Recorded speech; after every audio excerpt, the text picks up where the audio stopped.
Good evening, my darlings. It's been quite a while, and I will have an update for you soon, but right now I would like to tell you about my most recent medical scan. Today I had my first MRI, and from what I had heard from lots of people, it can be quite a claustrophobic experience, and it's very loud, and also another thing that they commonly do with it is contrast, so there could be needles involved. I wasn't excited for anything more than to find out what's up here and what's going on.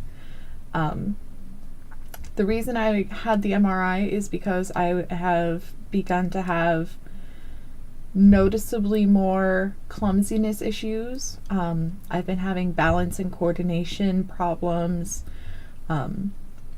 times where for no reason I'll almost fall over, and generally I can catch myself, but it's still worth investigating. And also I've been injuring myself more, even when I'm being careful not to do silly little things like burn myself with the stove or accidentally cut myself, just stuff like that, and it has been difficult and worrying. And so I talked to my normal doctor about it, and she's like, well, what are you worried about? And with my family's history, both my mother and grandfather, her father, have epilepsy disorders or seizure disorders. Grandpa actually has an epilepsy disorder. Mom has an unidentifiable seizure disorder. And so my worry is my brain. What if something's going wrong?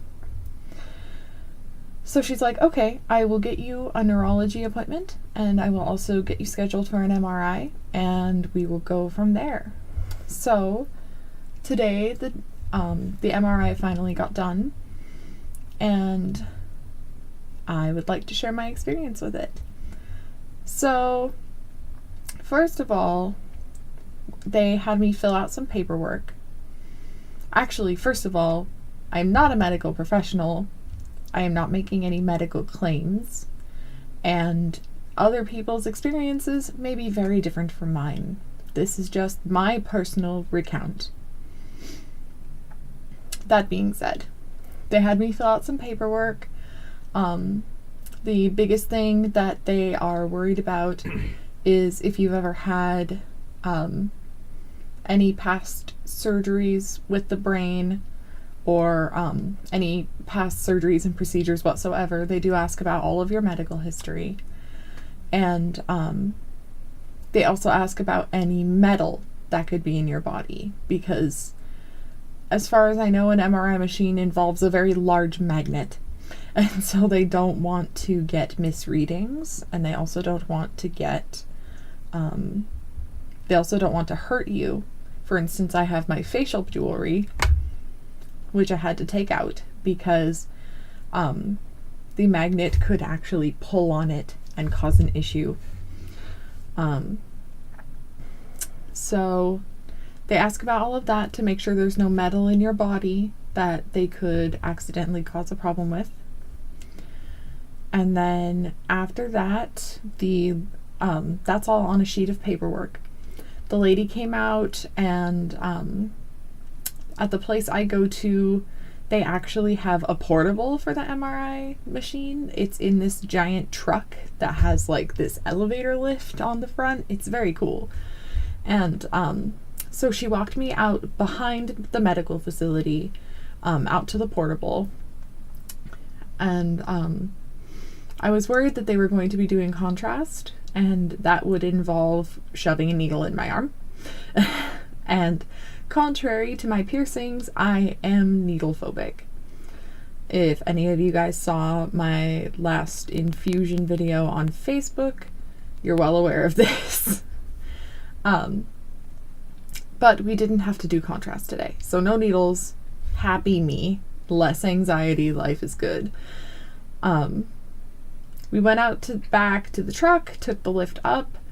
The technicians were actually really, really awesome. I don't think I've ever had a more like laid back, fun loving medical team.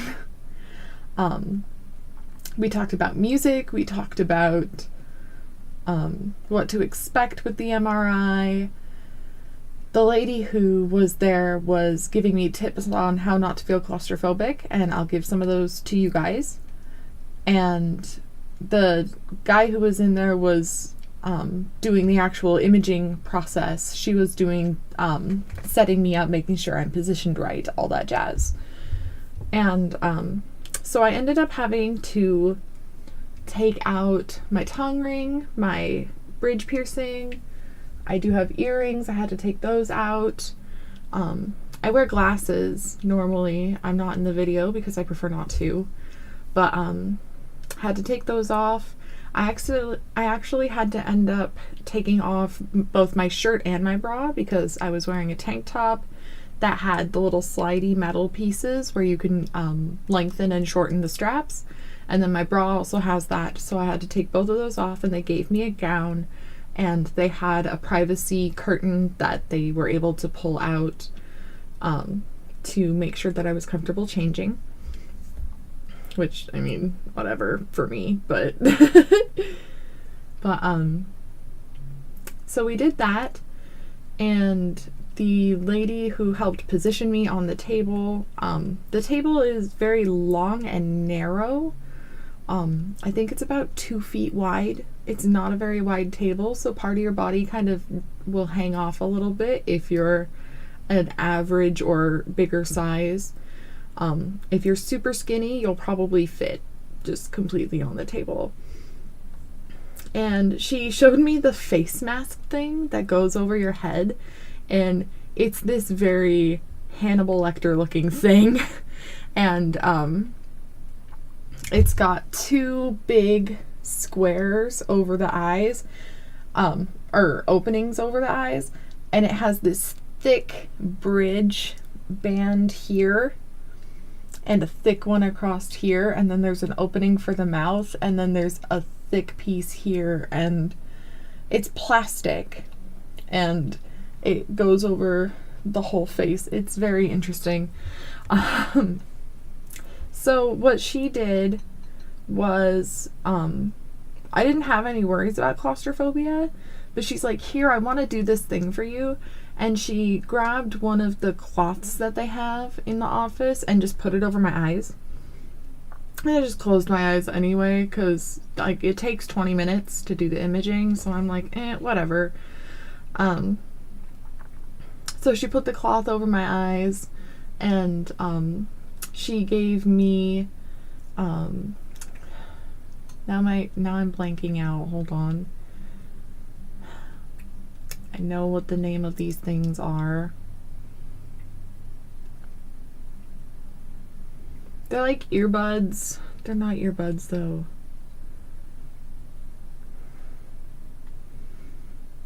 I give up. They're the little squishy things you put in your ears to block out noise. They might be called earplugs. I might be thinking too hard. But she gave me a set of those, and the machine is quite loud, so I'm really glad. And then she said that her tactic for when she went into the MRI machine, and you know, it takes 20 minutes and you have to lay very, very still. So, and she was claustrophobic. So she told me that what she did was she picked out a memory in her life. The one that she let me know of was her trip to Mexico, and recounted it in her mind in extreme minute detail, so that she was fully focused on Mexico and the memories and every single thing she could remember about the trip, instead of focusing on being in this giant machine which is making loud noises. I actually, whenever I go into machines like that, something that I think of is being on a space station because it's a little cold, it's a little hard, like there's the plastic, there's a little bit of cushion on most of like the CT scanner, the MRI machine, like there's some padding but not much, and there's often loud noises, very mechanical noises associated with it. So I just pretend I am in like a stasis pod on a cool spaceship or space station, and that like I'm waking up and I think of all the different places I could be, the different things that could be going on, stuff like that. But I digress. So she laid me down in the machine. There's these shoulder pieces that you have to touch your shoulders to, and it's to make sure that your neck is elongated and like they've got all of your head into the place where they'll be imaging. So the pictures get taken basically from the shoulders up, and then they, at least I think they do, that would be the only thing that makes sense to me. I could be entirely wrong. I can do some research on it later. But so I got my shoulders up to that, elongated my neck, had my head where it needed to be, and then she put these little pillows on either side of my head, because apparently people are able to fall asleep in that thing. Okay.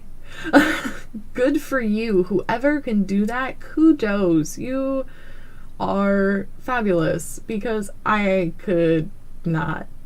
Not for 20 minutes, not with how loud it is, like even with the earplugs.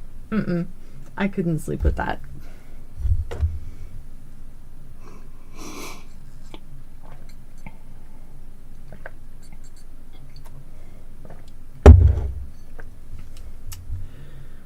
So the other thing that they did before they actually started the imaging process was they gave me this little,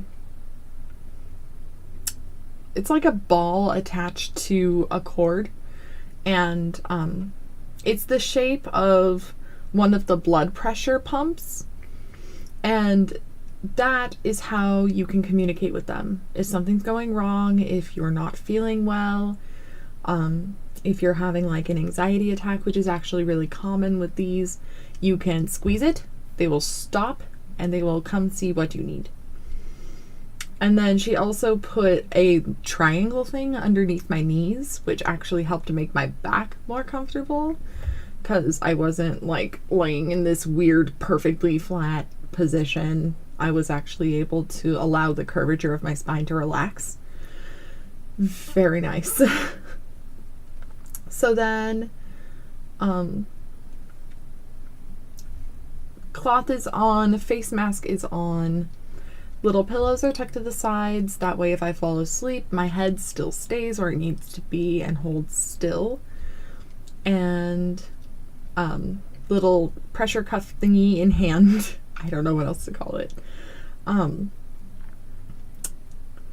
They started the machine and it slowly moves the table into the MRI machine, and sorry, it's late at night here. But then it made some whirring noise, and it made lots of really loud like beeping noises basically. While the table was moving into the machine, the lady actually held my arms to make sure that it didn't get stuck on the side, because there are panels, like cushioned panels on the sides that hold your upper body still. And that was kind of cozy. It kind of felt like a coffin. Like what I would imagine a coffin felt like. I've never slept in one. But that was kind of comforting, and it was actually pretty decently warm in there. Not like hot, like it was actually a pleasant temperature.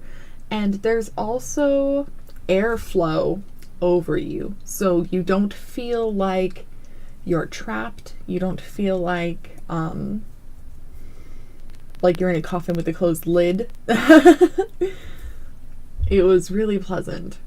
And so the loud beeping started, And it changed pattern, but it was pretty consistent. It kept going all throughout the procedure. And there was beeping and like these ka-thunking noises and whirring noises too. And I was like, first I was like, yeah, I'm in a coffin. This is great. I'm a vampire. That's a cool thing. So it's like morning and I'm trying to sleep and excuse me. And now my alarm's going off. Loud beeping noises. And then as it changed tunes, or as it changed frequencies, I was like, oh, maybe it's crappy industrial music. Maybe I'm just listening to really crappy industrial music in my coffin. It was a fun thought. It kept me entertained. A couple other things I thought about were video games. Since I was busy thinking about being in a coffin, I also thought back to one of my favorite classic video games, which is Sly Cooper for the PS2. I was thinking about the second game where you're at the Contessa's castle. It's very creepy, very gothic style architecture, and just a very dark vibe. And it's fabulous. And so I was thinking about that. And then I was thinking about the industrial music. And then I was thinking about being at a club where this really crappy industrial music was playing. Like, it sounds terrible. The earplugs really helped. But I did notice that even though I had them in, there was a bit of buzzing in my right ear. And it wasn't painful or causing me major discomfort, but it was really unpleasant and annoying. I wish it wasn't happening. So there's that. And I didn't even notice that it took 20 minutes. It didn't feel like 20 minutes. It felt like 10, maybe. Like 10 minutes where I was really concentrating on the fact that, oh my god, it's been 10 minutes. I didn't even notice 20 minutes go by. So after the machine turned off, the table slid back out, and I was like, is that it? And they're like, yeah, you're done. You're good to go. So I walked back out into the little actual computer area, lobby area, where they've got their stuff set up, and I put my clothes back on, and we were chatting, and I was talking to the lady as I was getting out of the machine. I totally looped back on you guys. I'm sorry. Back to when I was still laying down. As I was getting out of the machine, I told the lady that I thought it was just like crappy industrial music. And she was like, yeah, I kind of thought that too when I got in there the first time. She was older, probably in her late 40s, maybe early 50s. And she was like, yeah, it reminded me of this group called the Chemical Brothers. You'll have to look them up. And I'm like, okay, I listened to some 80s and 90s goth industrial music, so I will definitely look them up. I haven't yet, but I will. And so after that, I got up, went into the little lobby area, and was just chatting with them while putting my clothes back on. They had like 90s and 2000s soft rock playing, so I knew some of the songs. It was good. I was talking to them about my piercings and being a needle phobe, even though like I've got all these piercings, and they were just real jokesters. It was great. And that was really it. After that, I was able to go back out again. I didn't have contrast, so no needles. I was happy. So I did have my mother come with me, just because with how much anxiety I get from injections or from getting an IV put in my arm, I generally like to have someone there. And I didn't even need her, but she was awesome. She drove me, and the lady came out and was like, your daughter did so well. And I'm like, oh, thanks. So nice. But yeah, it was a really simple process. And if you're not focused on oh my god, I'm in this tiny little tube and there's loud noises and there's a thing on my face and all that jazz. It's really not that big a deal.